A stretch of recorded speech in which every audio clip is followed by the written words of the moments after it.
ओवीज kitchen या recipe चॅनलमध्ये तुमचे स्वागत आहे. तर आज आपण ना बेसन पिठापासून अतिशय भन्नाट अशी रेसिपी करणार आहोत. एकदा जर का ही रेसिपी तुम्ही केली ना, तर जेव्हा केव्हा भाजीला काही नसेल किंवा मग भाजीला काही असलं ना, तरीसुद्धा ही रेसिपी मात्र करायला विसरणार नाही. तर चला थोडाही वेळ न घालवता लगेच व्हिडिओला सुरुवात करूया. आता त्यासाठी ना इथे मी एक 4 ते 5 चमचे इतपत बेसन पीठ घेतलेलं आहे. ही रेसिपी मी 2 जणांसाठी करते, त्यानुसार बघा 4 ते 5 चमचे बेसन पीठ पुरेसं आहे. पण जर तुम्ही जास्त लोकांसाठी करत असाल तर बेसन पिठाचं प्रमाण इथे तुम्ही तुमच्या आवडीनुसार वाढवू शकता. आता 4 ते 5 चमचे बेसन पिठामध्ये आपल्याला अगदी थोडं थोडं पाणी घालायचं आहे. पाणी एकदम घालू नका, नाहीतर मग बॅटर अगदी पातळसर होईल. कारण की हे बॅटर ना आपल्याला खूप जास्त घट्टसुद्धा ठेवायचं नाही किंवा मग खूप जास्त पातळसुद्धा नाही. अगदी परफेक्ट अशी कन्सिस्टन्सी बॅटरची आपल्याला ठेवायची आहे. तर बघा व्हिडिओत दाखवते ना, अगदी त्या पद्धतीने हे फेटून घ्या. तुम्हाला हवं असेल ना, तर तुम्ही एखादं मोठं भांडं घेऊ शकता आणि त्यामध्ये सुद्धा रवी वगैरे असते ना, त्यानेसुद्धा फेटू शकता. म्हणजे याच्यामध्ये अजिबातच गुठळ्या वगैरे होणार नाही आणि बॅटरसुद्धा अगदी व्यवस्थित स्मूथ होईल. तर इथे बघा मला पुन्हा थोडंसं पाणी लागलं आहे आणि त्यामुळे मी पुन्हा अजून थोडंसं पाणी ॲड केलेलं आहे. हे बॅटर ना अगदी आपल्याला आपण नेहमी ढोकळा वगैरे करतो ना, अगदी त्या पद्धतीने हे बॅटर आपल्याला ठेवायचं आहे. पाहू शकता बॅटरची इथे मी तुम्हाला कन्सिस्टन्सी दाखवत आहे. खूप जास्त बॅटर पातळसुद्धा नाही आणि खूप जास्त घट्टसुद्धा नाही. आणि अगदी बॅटरच्या छान अशा गुठळ्या मी मोडून घेतलेल्या आहेत. अजिबातच बेसन पिठाच्या यामध्ये गुठळ्या ठेवलेल्या नाहीत. आता हे बेसन पिठाचं बॅटर आपलं तयार झालेलं आहे. हे थोडा वेळ साईडला ठेवूया आणि गॅसवरती कढई तापत ठेवूया.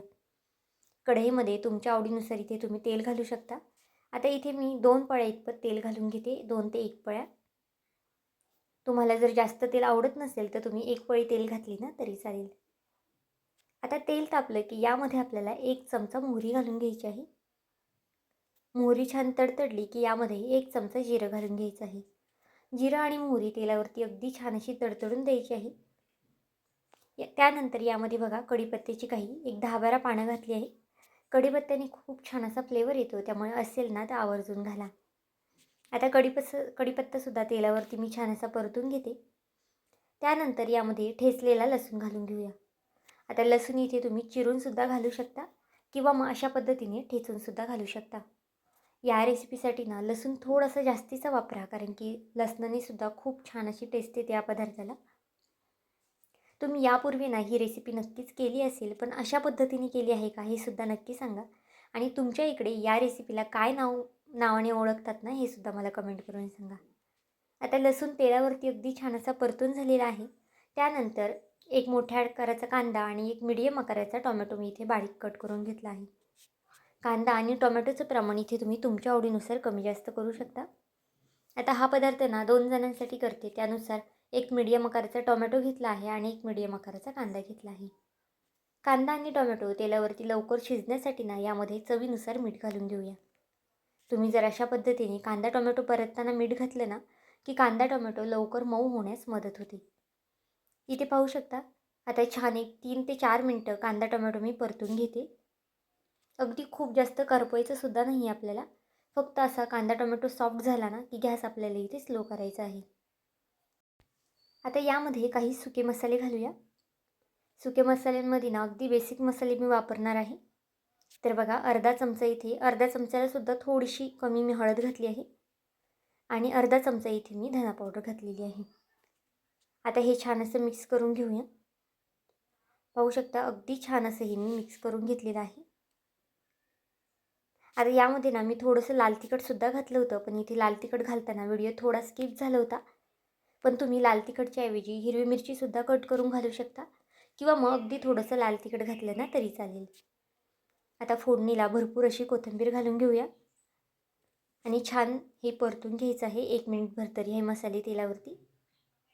आता तेलावरती मसाले छान असे परतून झालेले आहेत. त्यानंतर यामध्ये हे बॅटर सोडून घेऊया. आता या बेसन पिठाच्या बॅटरमध्ये सुद्धा ना मी अगदी चिमूटभर मीठ घालून घेतलं होतं, म्हणजे शिजल्यानंतर ना हे आपल्याला अळणी लागणार नाही.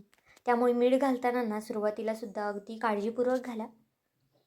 आता बघा सगळं बॅटर यामध्ये ओतून घेतलेलं आहे आणि आता एखाद्या चमच्याने वगैरे अशा पद्धतीने तुम्हाला हे मिक्स करून घ्यायचं आहे.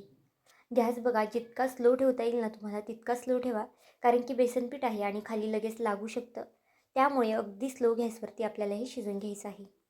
आता आमच्या इकडे तरी याला मोकळं बेसन म्हणतात. तुमच्या इकडे मोकळं बेसन, बेसन पिठाचं करतात किंवा मग डाळीचं करतात का? हे सुद्धा मला नक्कीच कमेंट करून सांगा. आता इथे 1 मिनिटभरासाठी फक्त मी झाकण ठेवलं आहे. आपल्याला फक्त ना कंटिन्यू 1-1 मिनिटभरासाठी 1-2-3 वेळा आपल्याला झाकून ठेवायचं आहे हे. कारण की खूप वेळ असं झाकून ठेवलं ना तर मग खाली चिटकू शकतं. त्यामुळे बघा सुरुवातीला 1 मिनिटं झाकून ठेवलं आहे आणि पुन्हा छान असं हे बेसन पीठ मोकळं करून घेऊया. आता व्यवस्थित असं मिक्स करून घेतलेलं आहे आणि परत आपल्याला हे एखाद्या मिनिटभरासाठी झाकून ठेवायचं आहे. तर हे पूर्ण ना मी एक 5 ते 6 मिनटं असं शिजवून घेतलेलं आहे. कारण की अगदी स्लो गॅसवरती शिजवायचं आहे ना, त्यामुळे तुम्हाला सतत मध्ये-मध्ये हे हलवून घ्यायचं आहे. म्हणजे अजिबातच खाली लागणार नाही किंवा खाली जळणार वगैरे सुद्धा नाही. आता बघा एखाद्या कलथ्याने किंवा चमच्याने अशा पद्धतीने हे बेसन थोडंसं मोकळं करून घ्यायचं आहे. थोडंसं कलथ्याने मॅश केलं ना, तर अगदी छान असं मोकळं सुटसुटीत हे बेसन होतं. आमच्या इकडे तरी याला मोकळं बेसन म्हणतात, पण तुमच्या इकडे काय म्हणतात हे सुद्धा मला कमेंट करून नक्कीच सांगा. आता हे बेसन ना तुम्ही बाजरीच्या भाकरीसोबत, तांदळाच्या, ज्वारीच्या किंवा मग नाचणीच्या भाकरीसोबत कशासोबतही खाल्लं ना तरीसुद्धा खूप जास्त अप्रतिम लागतं. प्रवासामध्ये सुद्धा जरी तुम्हाला हे झुणका न्यायचा असेल ना, तर तुम्ही प्रवासामध्ये सुद्धा नेऊ शकता. आता बघा वरनं छान अशी कोथिंबीर घालून घेऊया आणि गॅस इथे बंद करून घेऊया.